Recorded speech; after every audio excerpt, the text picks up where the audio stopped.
Good morning. While I'm waiting for it to click on, I'm going to have a drink of tea.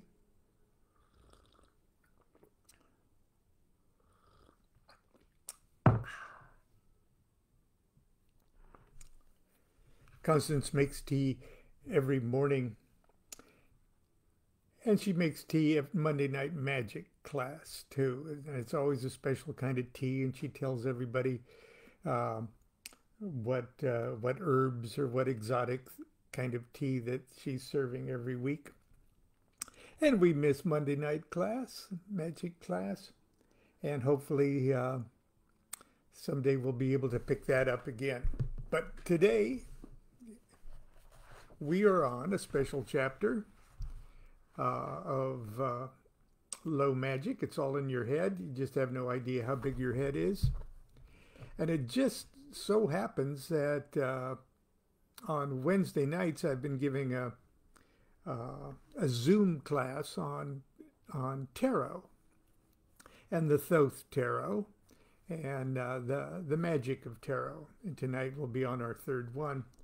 But it just so happens that it's exactly what I'm talking about at tonight's workshop. And so we get a little double dose of tarot for those of you who are part of that workshop too. So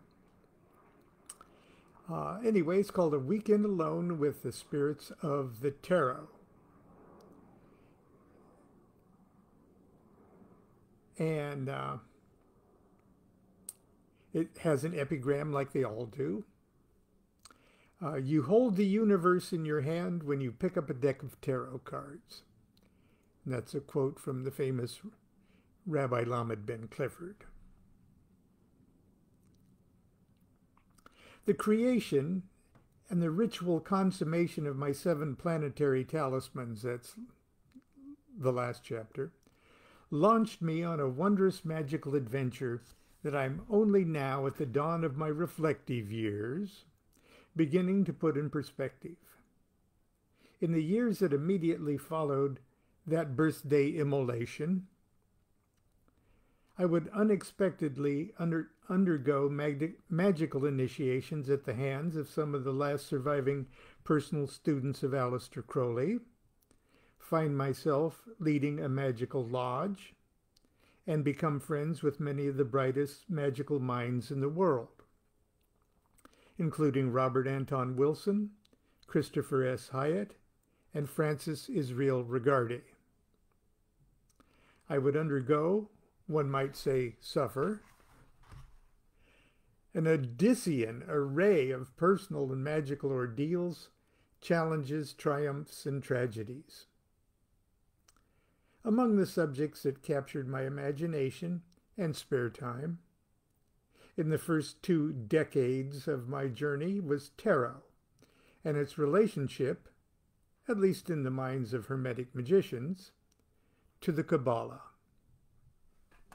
I realize that probably not everyone reading this book is familiar with tarot, but it is highly likely that many of you are.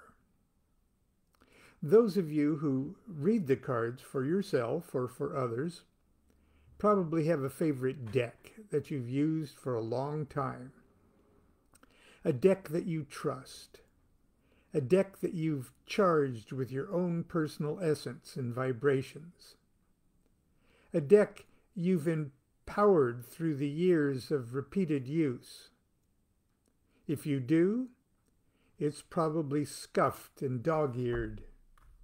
Maybe something like this.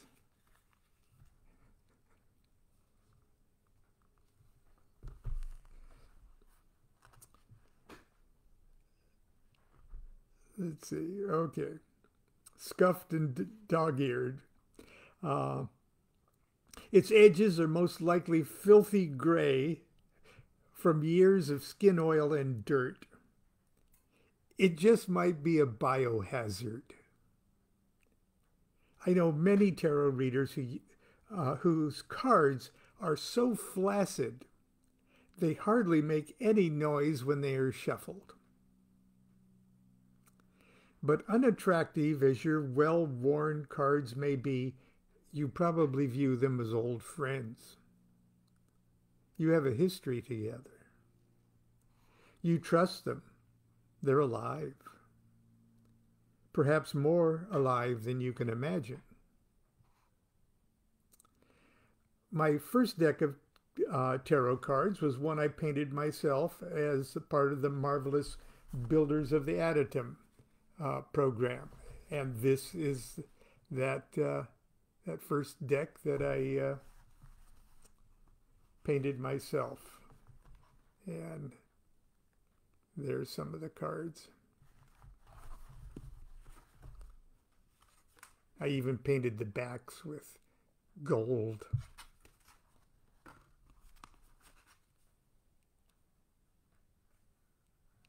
But anyway, just thought I would show you that. That's my first deck.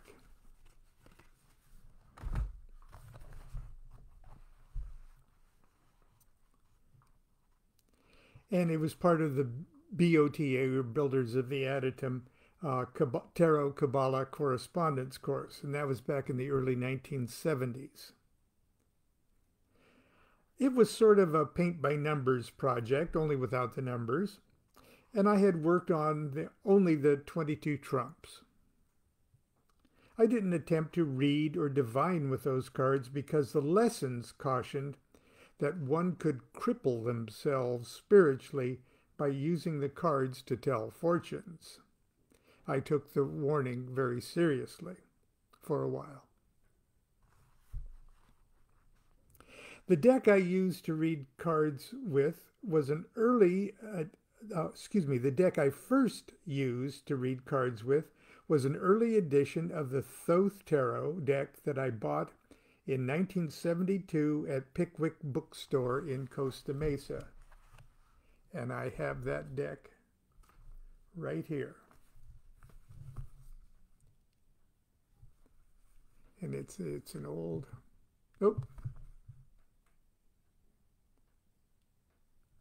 Llewellyn was handling it at the time. Now,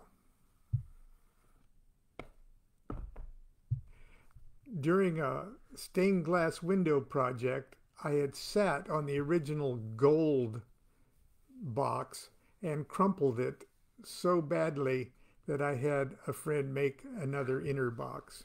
But this is what the cards look like. They're huge. And it was this deck that had that card on it, right there, promotional card. And that had an address to the OTO in Dublin, California. I would eventually write that address and within a couple years travel to Dublin to be initiated by Hymenaeus Alpha, the Caliph of the OTO. There's his, I had him sign it for me there, so. But anyway, I thought I'd share that because when else am I going to share that?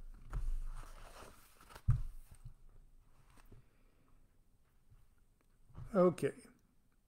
I would use that deck exclusively for more than 20 years. I might still be using it, but as fate would have it, I would eventually create my own tarot deck, the Tarot of Ceremonial Magic. And I guess I'd be a poor advertisement if I didn't use my own deck. I would eventually come to realize that the creation of the Tarot of Ceremonial Magic, what kind of a salesperson am I? That's the newest edition of the Tarot of Ceremonial Magic, too. Very cool.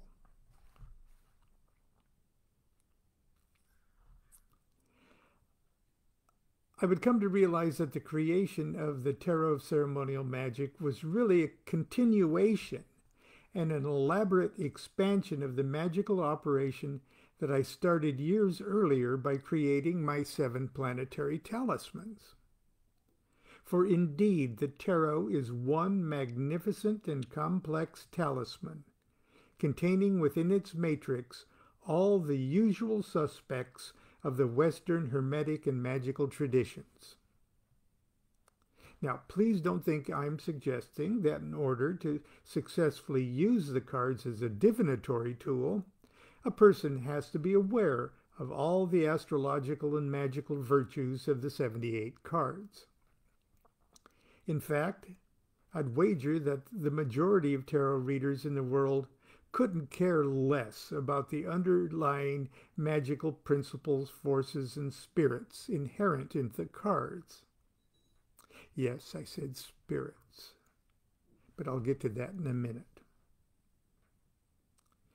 Because it's built upon the fundamental Kabbalistic principles, tarot is, in a very real way, the graphic DNA of the Hermetic arts that are also Kabbalah-based, including astrology, alchemy, and several varieties of ceremonial magic.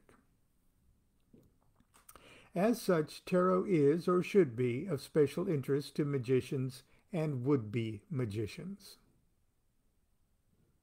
If we could magically peek just below the slick surface and colored inks of tarot cards, we would see that every pack is a tidy little block of flats that houses a teeming world of angels, spirits, and demons.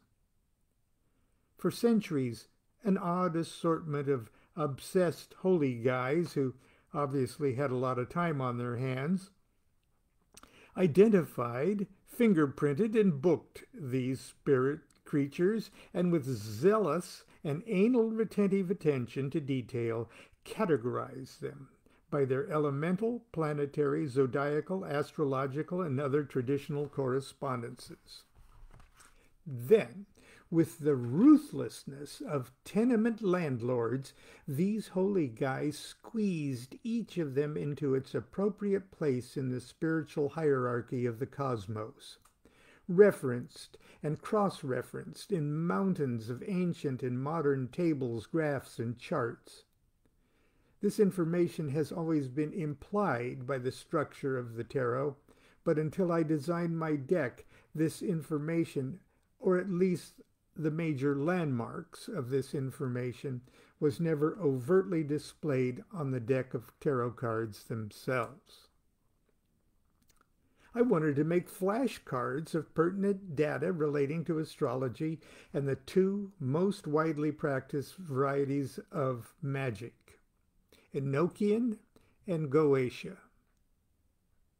And that's just what I did. First, in crude hand-drawing note cards for the edification of my Monday night magic class. Then later, in the more heroic published deck. A couple weeks before the first edition of my deck went on sale worldwide, I did the very best I could to magically charge the cards by evoking or otherwise magically activating their spirit tenets. If you have a moment, I'd like to tell you how it was done. The afternoon I opened the UPS package and took out the first box of my tarot cards, it was one of the most magical moments of my life. The project had taken the better part of 5 years, from the design to manifestation.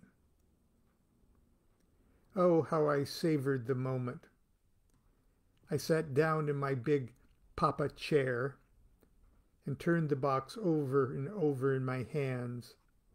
I closed my eyes and held it up to my nose and inhaled the exotic incense of plastics and inks and resins. I tried to picture in my mind the factory in faraway Belgium where they were printed, cut, and packaged. I tried to imagine how all 10,000 boxes might look stacked up in a pyramid. For some reason, however, I was hesitant to open that first box and break the clear plastic wrapper that bound the deck into one perfect virgin entity. Why can't I open the box? I asked myself. Even as I mentally broadcast that question, the answer returned on the same thought wave. A deck of tarot cards is a wondrous thing. According to tradition, tarot was designed, organized, and arranged to be a perfect reflection of the cosmic principles that create and sustain all things in heaven and earth. Tarot is a telescope through which we can gaze at the great macrocosmic world of deity, and it's a microscope by which we can dissect the tiniest secrets of nature in our own souls. But unless we are somehow cognizant of all this Kabbalistic perfection, either intellectually or intuitively, tarot is just 78 pieces of printed cardstock. Sitting there in my big chair, I was paralyzed with the realization that this was a rare and magic moment. It would be weeks before the cards would be on the market. Weeks before other hands would touch them and other eyes behold the images. For this golden moment, the deck I held in my hand was the Virgin Mother deck, the Virgin Father deck, the immaculate archetype of all the decks of my tarot of ceremonial magic that would ever be printed and sold in the future. For a magician, this was a once-in-a-lifetime opportunity. I had the chance to charge and attune this mother deck with all the powers and properties that lay hidden in all tarot decks.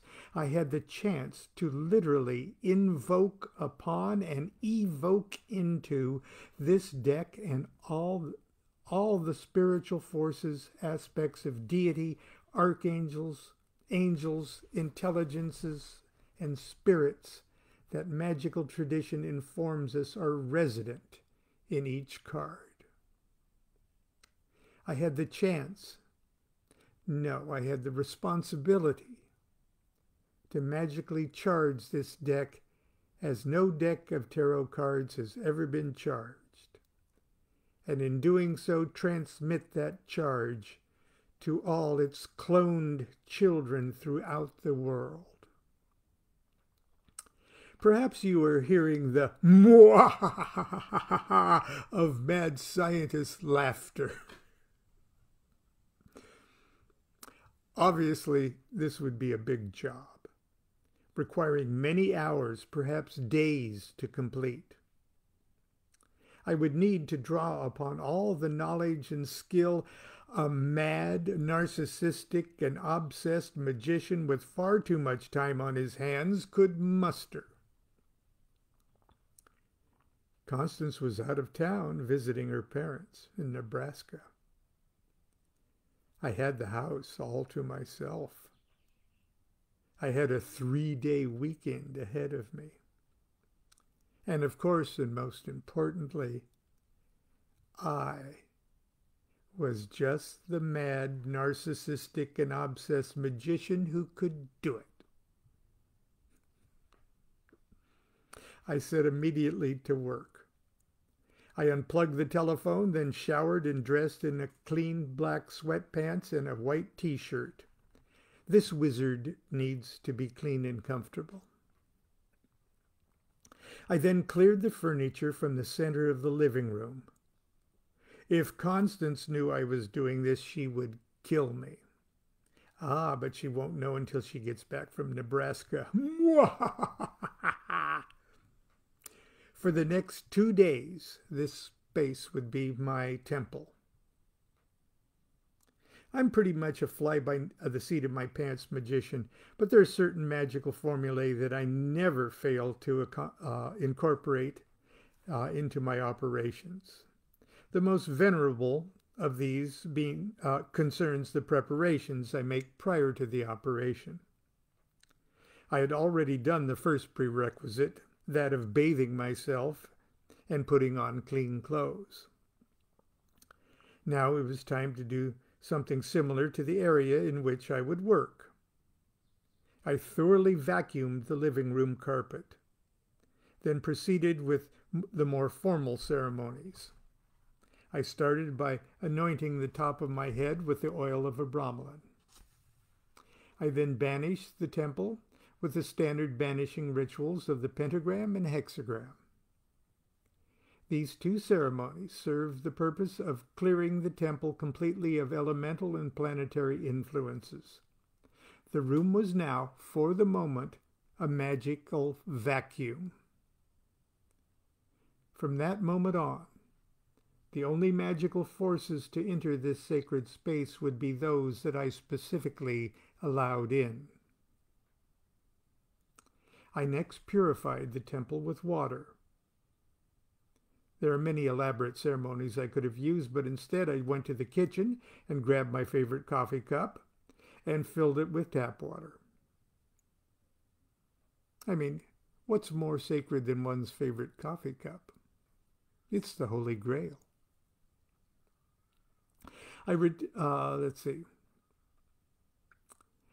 I filled it with tap water.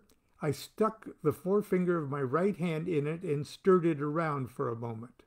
There, I had manufactured my own holy water. As a duly consecrated bishop, I can do that. I returned to the living room and sprinkled the floor east, south, and west. At each quarter, I simply pronounced an impromptu, I purify the temple with water. Next, I consecrated the temple with fire. I took a votive candle off the fireplace mantel and lit it. I approached each quarter of the room as before and drew in the air an equal armed cross with the flame and with the words, I consecrate the temple with fire and dedicate this space to the purpose of this act of magic. There, I was almost ready to work. But get to work doing what? Standing there in my nice clean body and clothes in the nice clean empty universe of my living room temple, I needed now to announce to myself and the magical cosmos what exactly I was there for. I had to frame my magical intentions in words. I had to take the oath. I grabbed my magical diary and a pen and quickly composed an oath that encapsulated my magical intent for this purpose, for this operation.